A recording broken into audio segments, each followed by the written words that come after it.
Oke, ya kita akan mulai lagi. Kita bersyukur ya. Ya, jadi tadi kita melihat pada ayat yang kelima gitu ya. Jadi semua itu barang-barang dikeluarkan, semua barang-barang itu harus dilepaskan. Dan itu satu melambangkan satu apa ya eh, hal yang bersifat rohani sebenarnya. Jadi manusia itu untuk mendapatkan keselamatan, mereka melakukan apapun dan secara normal, secara alamiah, dia menyelamatkan dengan cara sebisa apapun dia lakukan. Tetapi itu tidak pernah menyelamatkan.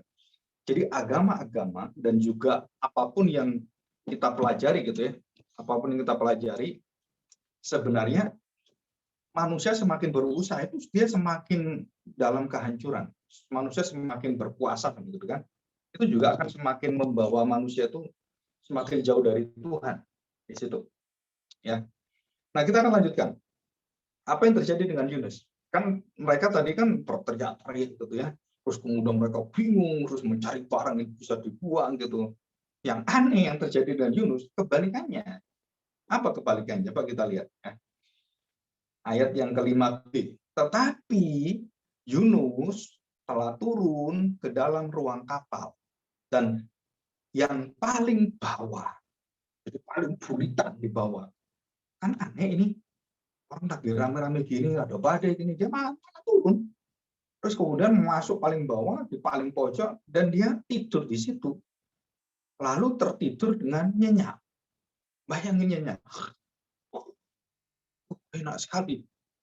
Itu kayak dinina bobok kayak bayi gitu kan. Kalau bayi kan digoyang-goyang gitu kan dia tidur, seneng kan. Nah ini Yunus ini kayak bayi ajaib ini. Jadi goyangan daripada badai itu gak membuat dia melek. Nah ini peristiwa ini seperti Tuhan Yesus yang murid-muridnya ketakutan karena ada badai itu.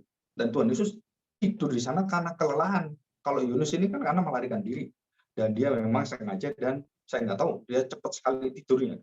Nah, Tuhan Yesus juga sama posisinya. Dan ditegurnya sama dengan murid-muridnya, dengan orang-orang itu. Dan apa yang kita melihat dari seluruh peristiwa Yunus dengan Tuhan Yesus itu sangat indah.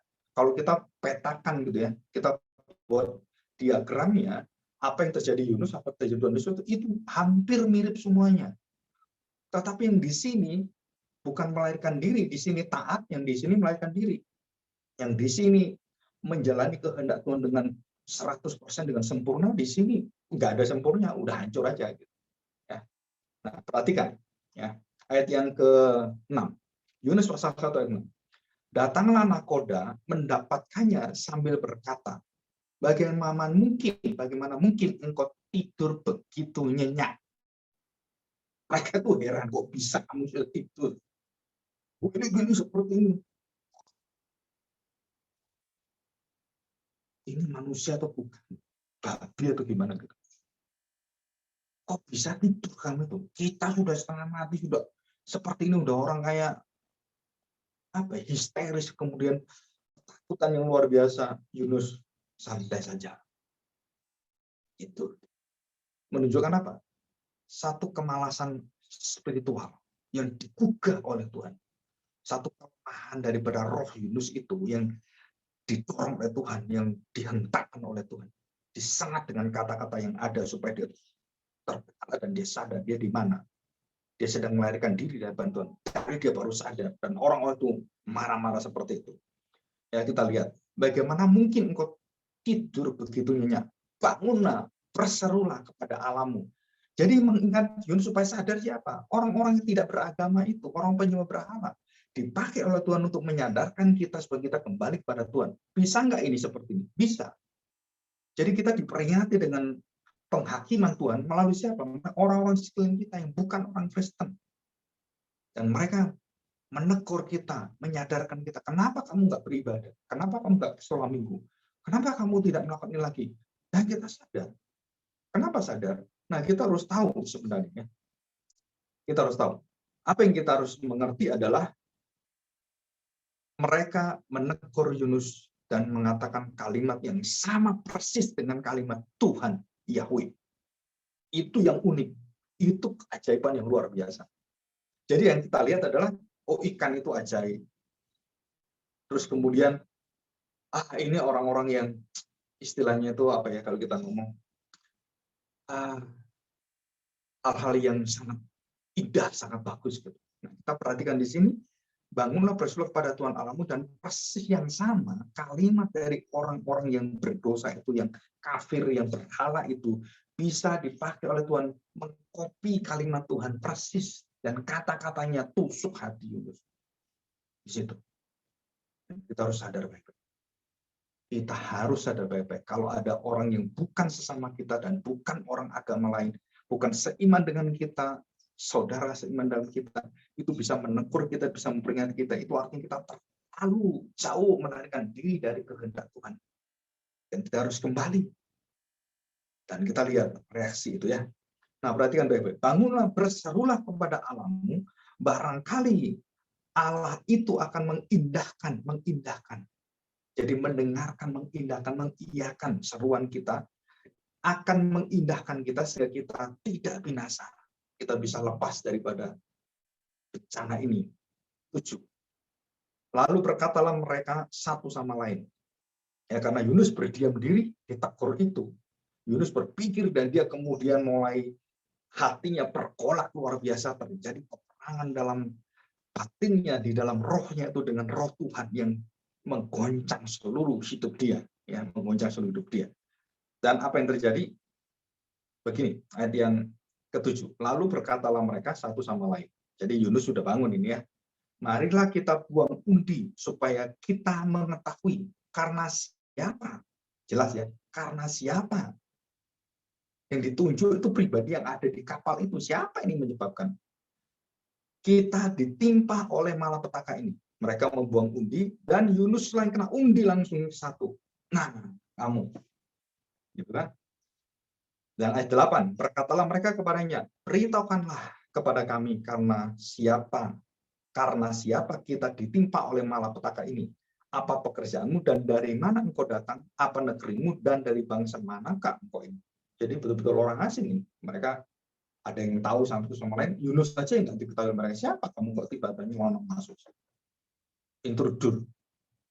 Ya, orang masuk tanpa diundang. 9. Nah, perhatikan saudara, pergolakan hati Yunus akan dia mengatakan kalimat yang jujur, kebenaran di hadapan Tuhan. Sahutnya kepada mereka, aku seorang Ibrani. Aku takut akan Tuhan, Allah yang empunya langit, yang telah menjadikan lautan dan daratan. Apa yang terjadi? Orang-orang itu menjadi sangat takut. Lalu berkatalah kepadanya, apa yang telah kau perbuat? Sebab orang-orang itu mengetahui bahwa ia melarikan diri jauh dari hadapan Tuhan. Hal itu telah memberitakannya kepada mereka. Jadi ketiga kali, jauh lagi di tengah lautan. Dan mau mati ini. Dan apa yang dikatakan? Ayat 11, bertanyalah mereka, akan kami apakan engkau? Nah, mereka kemudian bersepakat untuk apa? Nah, supaya kami selamat, kami apakan engkau ini?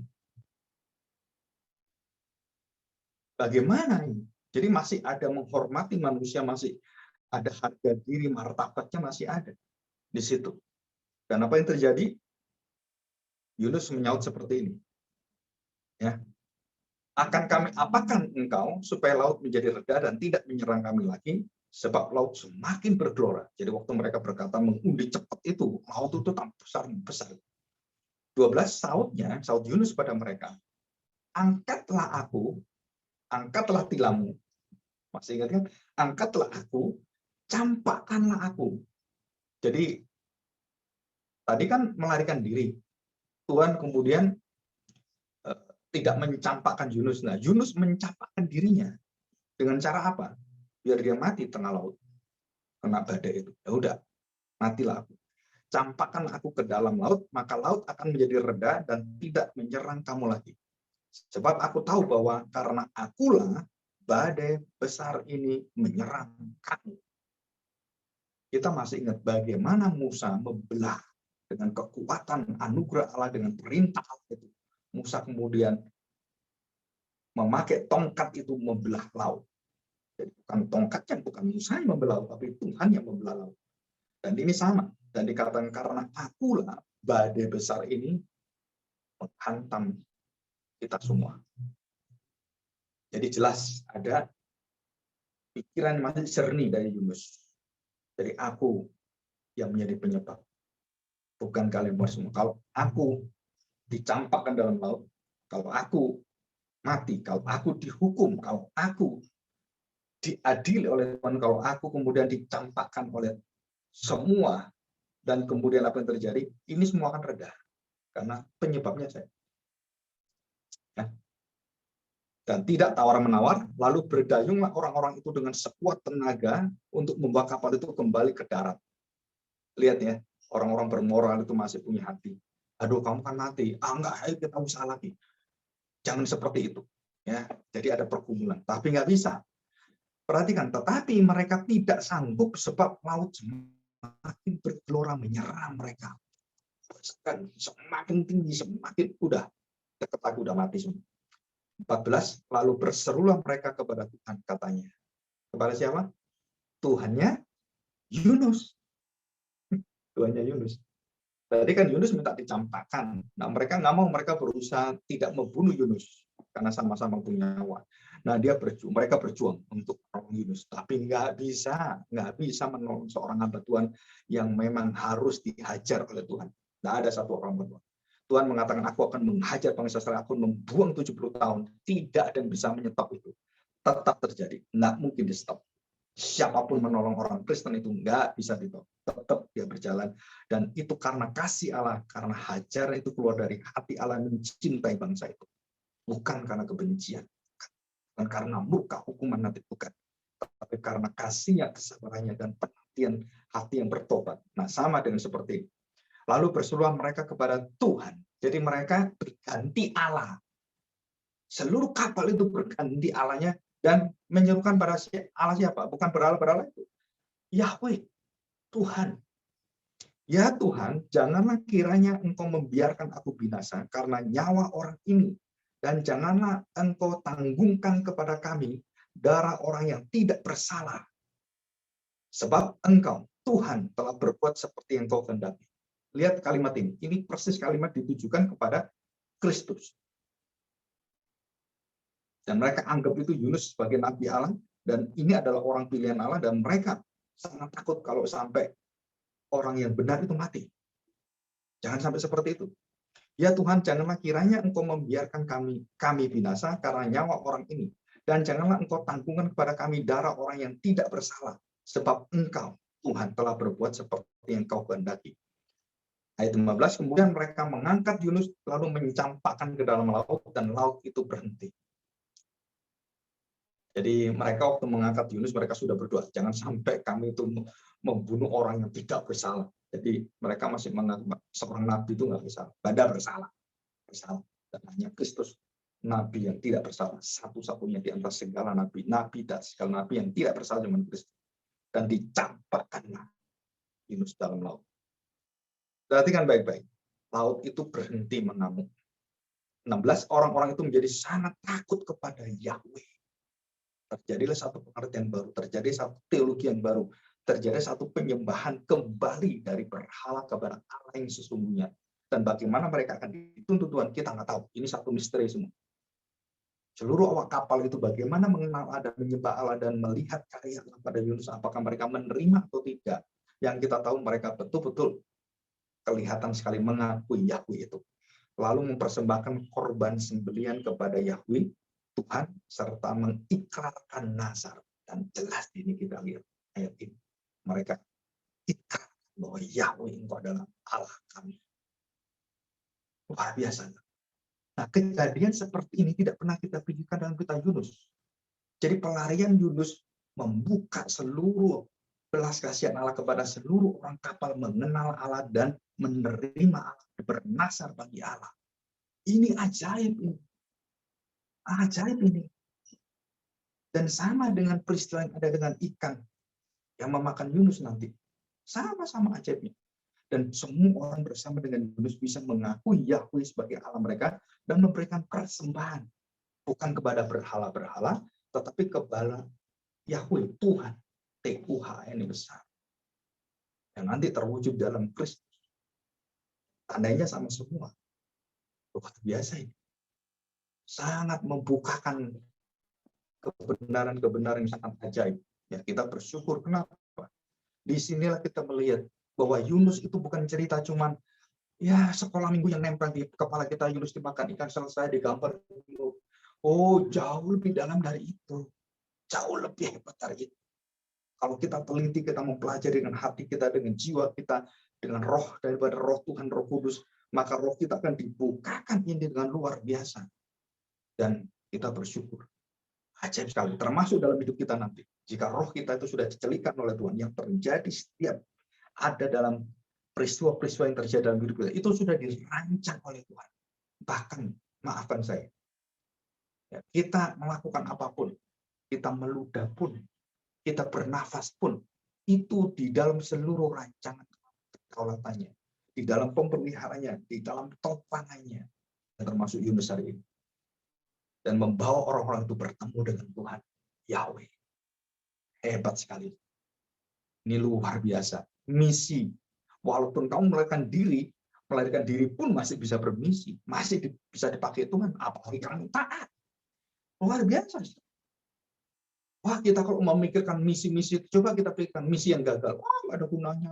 Semua kosong, nggak ada orang yang datang. Oh, kamu nggak tahu Yunus. Yunus itu misinya gagal. Kalau kita lihat dari hari yang kita baca, di kapal, gagal dia dicampakkan dalam laut. Tetapi orang-orang di dalam kapal itu menerima Yahweh, menerima Allah. Gagalkah Yunus? Tidak. Wah, ini kita harus sadar. Kalian akan diutus sebagai misionaris. Saya juga seorang misionaris, seorang gembala, seorang pendeta, seorang pengajar, dan banyak pekerjaan-pekerjaan Tuhan berikan kepada saya. Tetapi itu semua adalah anugerah, dan saya tidak mau minta, saya tidak mengemis-ngemis ke orang. Enggak. Sampai hari ini tidak ada satu jabatan saya yang saya minta dan saya rindukan, saya inginkan. Tidak ada. Itu semua mengalir. Karena saya taat dan menyerahkan hidup saya pada Tuhan. Tuhan mau pakai, silakan. Dan di situ kita bersyukur. Ya, ayat 17. Nah, ini ayat yang menjadi tanda petik, ayat yang luar biasa, ayat emas. Padahal nggak ada. Di hadapan Tuhan tidak ada yang luar biasa dan biasa. Tidak ada yang mengejutkan Tuhan dan tidak ada yang melemahkan Tuhan. Mujizat bagi Tuhan lumrah biasa. Bagi kita mujizat. Bagi Tuhan itu nggak ada masalah. Jadi pandangan kita tentang mujizat dengan Allah memandang mujizatnya beda kita dengan Tuhan.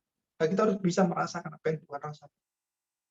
Dan Tuhan tidak membedakan rambut yang jatuh dengan perkawinan, rambut yang jatuh runtuh, yang rontok itu dengan peristiwa laut terbelah. Sama-sama ajaibnya. Seluruh hidup kita ini keajaiban Tuhan. Itu namanya miracles. Di atas miracles. Keajaiban di atas keajaiban itu adalah apa? Waktu roh kita melihat semua penyertaan Immanuel dalam seluruh hidup kita mengatur semua, itu keajaiban semua. Nafas kita bisa tetap berjalan seperti itu aja. Jantung kita bisa berdetak. Itu aja. Nah, 17. Maka atas penentuan Tuhan, ini di garis bawah, penetapan keputusan Tuhan yang tepat.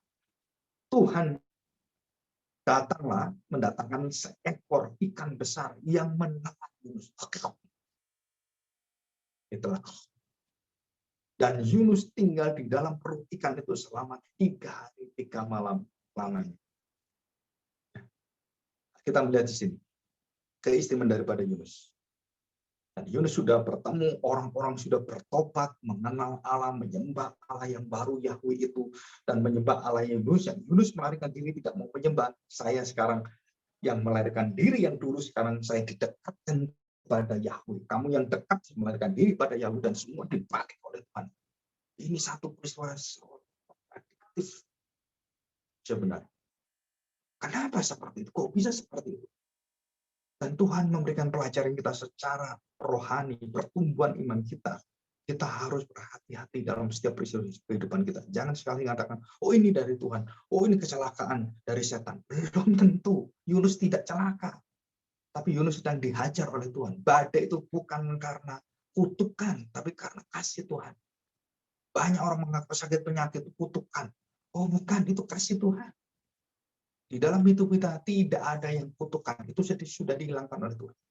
Ya. Oke, kita akan lanjutkan kembali ya. Nah, saya akan meminta kita akan melihat ini. Ya, melihat ini. Saya akan share screen ya, supaya kita lihat sebentar. Sudah saya kirim di WA, bisa dilihat semuanya ya. Nah, kita lihat ini. Tadi yang saya jelaskan ini semuanya. Nah, sekarang kita masuk ke yang kedua dan beberapa poin yang ada. Ya. Nah, di sini Yunus manusia firman, the man of words. Ya. Nah, ini kita melihat bahwa Yunus itu mengalami kemalasan, keengganan rohani. Ya, keengganan rohani sangat bahaya sekali. Nah, di sini kita melihat apa yang menyebabkan Yunus seperti itu. Kita akan teliti baik-baik nanti bersama-sama. Dan kemudian bagaimana Allah menetapkan itu. Dan tujuan cerita dari Yunus itu apa? Tujuannya cuma satu. Mereka akan datang kepada anugerah dan kasih karunia Allah di dalam Kristus. Dan Yunus itu ke sana tujuannya. Dan Yunus akan menerima anugerah Allah. Dan orang-orang Niniwe akan menerima anugerah Allah. Dan bangsa Israel juga akan menerima anugerah Allah. Jika mereka datang bertobat berbalik kepada Allah. Maupun Yunus sebagai nabi, atau bangsa Niniwe orang biadab itu, ataupun bangsa Israel orang pilihan, semua membutuhkan kasih anugerah Allah ke sana. Dan Kristus yang bisa memberikan jaminan itu. Nah, kita bersyukur, kita akan tutup ini, ya, dan kita akan kembali pembahasan. Kita buka Yunus 2. Ya, kita buka Yunus 2.